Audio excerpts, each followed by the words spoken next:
Hello મિત્રો, કેમ છો બધા? મજામાં ને? મિત્રો, દિવાળી આવી રહી છે.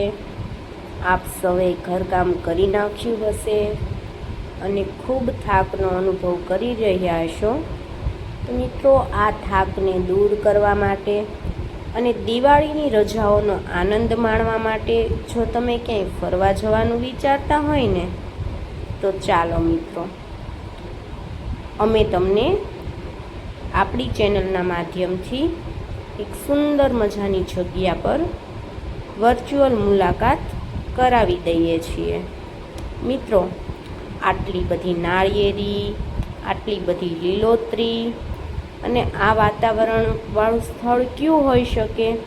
જો તમને જોઈને વિચાર આવતો હોય તો ચોક્કસથી કોમેન્ટ સેક્શનમાં જણાવો. બાકી છેક સુધી વિડીયોમાં બન્યા રહેજો. આગળ હું તમને નામ આપવાની જ છું. મિત્રો, ગુજરાતમાં ભાવનગર જિલ્લાના મહુવા તાલુકાને મિની કાશ્મીર કહેવામાં આવે છે. તો અત્યારે આપણે છીએ મિની કાશ્મીરમાં, પરંતુ આપણે માત્ર મહુવાની જ મુલાકાત નથી જોવાની. મહુવામાં આવેલું એક ખૂબ સુંદર સ્થળ એવું ભવાની માતાનું મંદિર, ખૂબ સુંદર દરિયાનો બીચ છે અને બીચની ઉપર ડુંગર ઉપર ઊંચાઈ પર ભવાની માતા બિરાજમાન છે. તો બીચ અને ડુંગર, દરિયો અને લીલોતરી બધો જ આનંદ એક જગ્યાએ માણવા માટે જો તમને ઈચ્છા હોય તો ચોક્કસથી ભાવનગર જિલ્લાના મહુવા તાલુકામાં આવેલા ભવાની માતા મંદિરની મુલાકાત લ્યો. મિત્રો, મેપમાં તમે નાખશો એટલે તમને એનું એક્ઝેક્ટ લોકેશન મળી જશે. અને આ પંખી જુઓ મિત્રો, જાણે આપણને પોઝ આપી રહ્યું હોય એ પ્રમાણે પોતાની પાંખો ફેલાવીને પ્રકૃતિ સાથે સંવાદ સાધી રહ્યું છે. તો એનો પણ આપણે નાનકડો વિડીયો લઈ લીધો છે, જેથી કરીને મહુવામાં રસ્તામાં રોડ ઉપર પણ કેવી સુંદર કુદરતે કલા પાથરેલી છે તે જોઈ શકો. મિત્રો, આ બધું રસ્તામાં આવે છે. આ કોઈ પર્ટિક્યુલર ફરવાનું સ્થળ એનું નામ નથી. તો તમે વિચાર કરો, સામાન્ય પસાર થઈ અને રસ્તામાં જો બંને બાજુ આટલું સુંદર કુદરતી દ્રશ્ય હોય તો પ્રોપર કોઈ ફરવાની જગ્યાએ મહુવા તાલુકામાં જઈએ તો કેટલી સુંદર જગ્યા આપણને ફરવા મળી શકે. કેટલા બધા મિત્રો કમળના ફૂલ, જેમાં પિંક કલરના અને વ્હાઈટ કલરના એક સાથે જોવા મળ્યા હતા. આ જોઈને તો મિત્રો ભલભલાનું દિલ ખુશ થઈ જાય.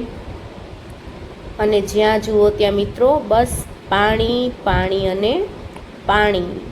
તો મિત્રો, આ જગ્યા પર તમે તમારા ફેમિલી સાથે મિની ટૂર કરવા માટે ચોક્કસથી પધારો.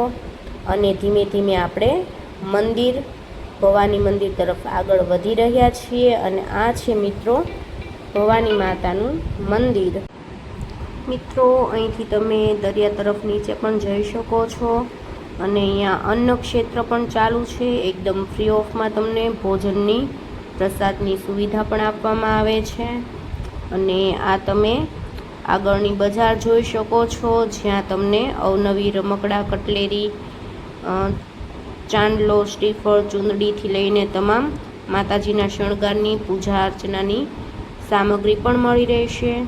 અને મિત્રો, એકદમ કુદરતના સાનિધ્યમાં આવેલું આ ભવાની માતા મંદિર ખરેખર ફરવાલાયક છે. આપ વ્યૂઝ જોઈ શકો છો મિત્રો, ખૂબ જ સુંદર. મિત્રો, આ પ્રકૃતિના ખોળે વસેલું સ્થળ છે. આપ સૌ ચોક્કસથી ભાવનગર જિલ્લામાં પધારો અને મહુવામાં ભવાની માતા મંદિરની મુલાકાત લો.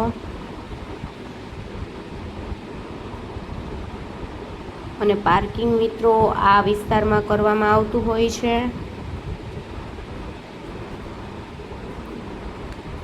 હવે મિત્રો આપણે દરિયા તરફ પ્રયાણ કરી રહ્યા છીએ અને આ મંદિર છે જે ઊંચાઈ પર આવેલું છે અને આપણે અત્યારે તો મિત્રો દરિયાનો આ બીચ જોઈને તમને ખરેખર ખૂબ મજા આવી જવાની છે। આજુબાજુમાં ઘણી બધી પવનચક્કીઓ પણ છે અને આ વાતાવરણ ખરેખર માણવા જેવું છે। આ પવનચક્કીઓ જોઈ શકો છો અને આ રહ્યો આપણો સુંદર મજાનો દરિયો। મિત્રો આ બીચ એટલો ચોખ્ખો છે, એક પણ પથ્થરો નથી, ખાડા ખડિયા નથી। તમે ખુલ્લા પગે પણ રમતો રમી શકો છો, રાઇડ્સ કરી શકો છો। ત્યાં પણ તમે જોઈ શકો છો ઘણા બધા યુવાનો અને બાળકો કબડ્ડી અને ખોખો વગેરે જેવી રમત રમી રહ્યા હતા। ત્યારબાદ મિત્રો આ મંદિર તો આપને મેં અંદરથી દેખાડ્યું જ છે અને મિત્રો અહીંયા અલગ અલગ નાસ્તાની લારીઓ પણ છે જ્યાં તમને બેસવાની સુવિધા છે। આ મિત્રો મંદિરનો ઉપરનો વ્યૂ છે જ્યાં પણ ખૂબ સુંદર લાલ ધજા લહેરાય છે। દૂર દૂરથી તમને ખ્યાલ પડી જાય કે ભવાની માતાનું મંદિર અહીંયા જ છે, કેમ કે તે ઓલરેડી ઊંચાઈ પર આવેલું છે।